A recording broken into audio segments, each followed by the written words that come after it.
Самолетни билети. Аерофлот. Руска компания за самолетни билети. Цена 470,07 евро, 916,50 лева. София-Пекин 14 часа и 25 минути.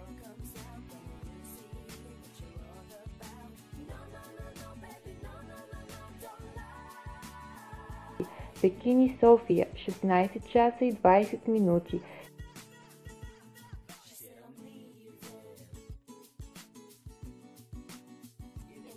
Летище София в град София. Летище Capital Art България в град Пекин, Китай. Обща сума 2416,50 лева. Самолетни билети, екскурзовод, такси от летището до хотела, 6 нощувки, една седмица, включваща закуска, обяд, вечеря и други обекти, 3216,50 лева за двама души, 4016,50 лева за трима души, 4816,50 лева за четирима души. Хотел Гранд Милениум.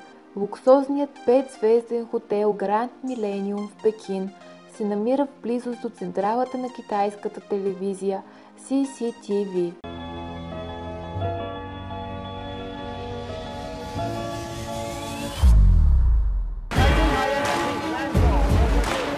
Xiaomi's second product launch in 6 months. Look at this delicious looking face. Okay, retired in the college teacher. 加一道举办相关的纪念活动。And Kurdish forces will raise their own flags in Kobani.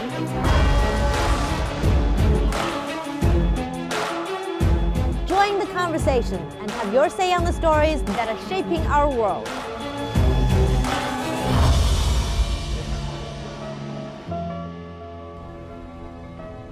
CCTV News taking you further on air, on mobile and online.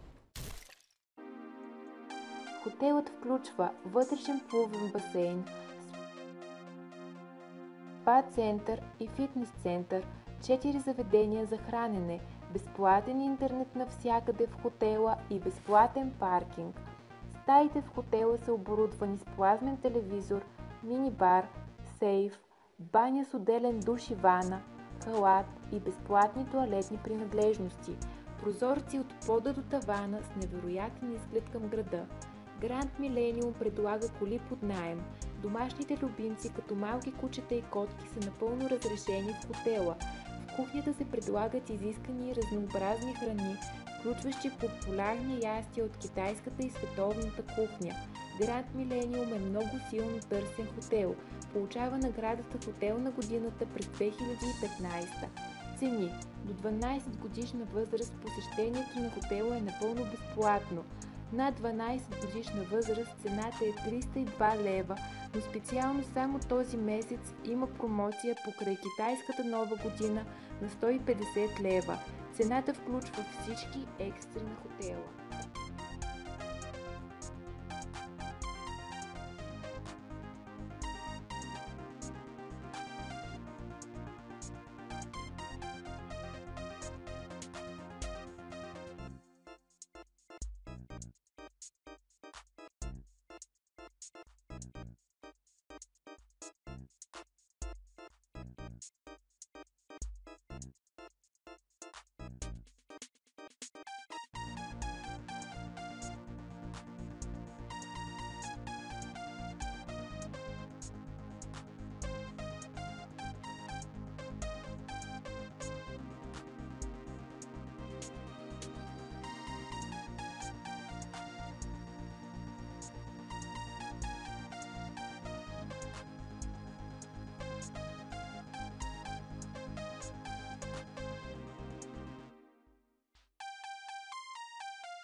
Програма за седмицата в Китай.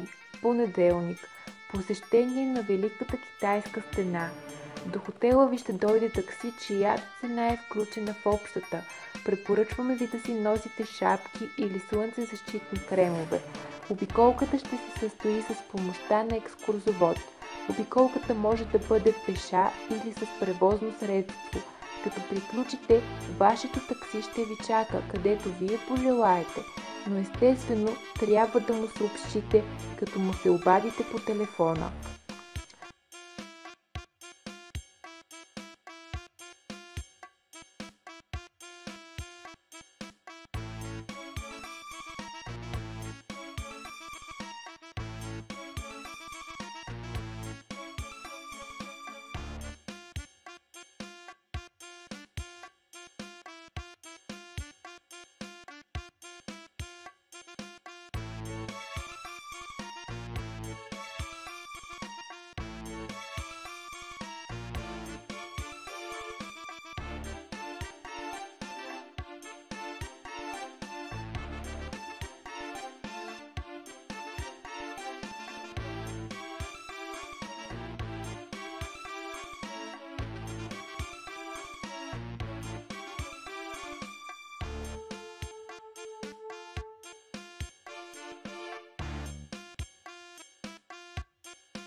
След като се приберете в хотела, можете да се отдадете на релакс. Вторник. Посещение на Националния център за сценични изкуства в Република Китай. Вие ще гледате операта Мадам Пеперуда. Първата част трае 55 минути, втората част 50 минути и третата 35 минути.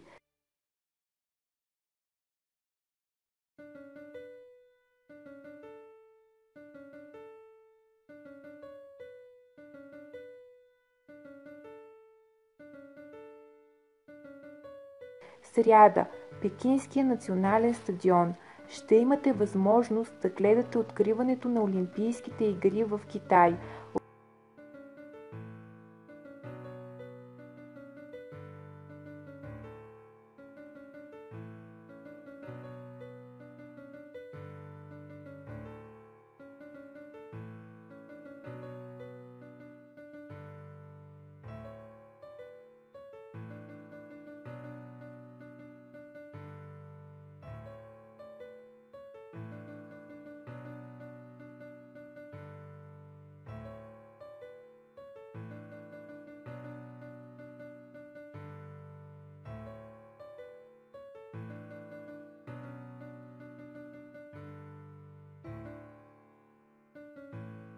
От 13 часа до 16:30, площад Тиананмън. Ще се отдадете на една прекрасна разходка в четвъртък из площада и околностите.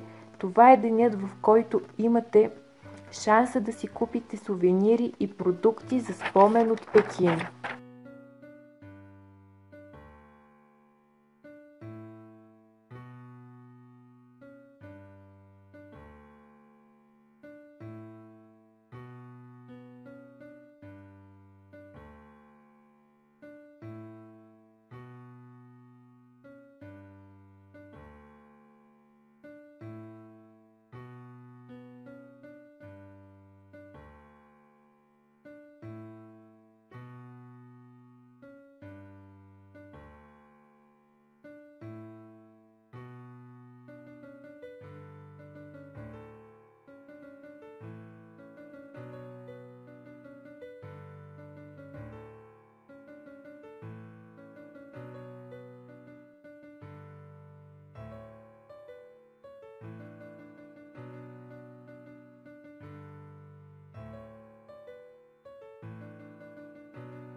Петък. Отново ще се разхождате, но този път в забранения град.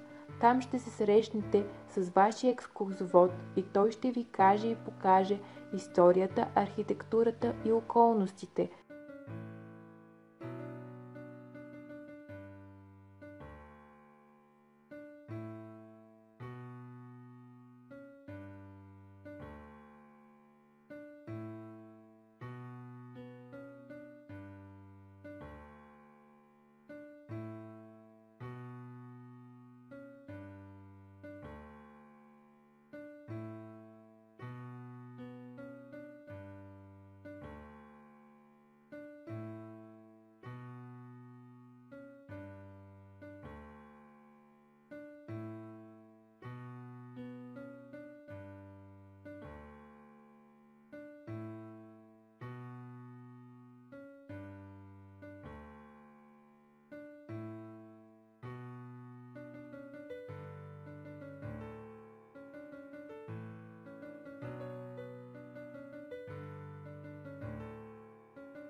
Събота.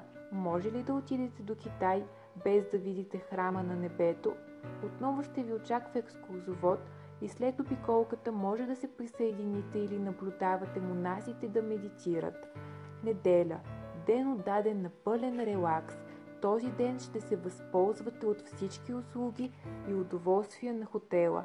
Цена за всичко написано горе – 700 лева.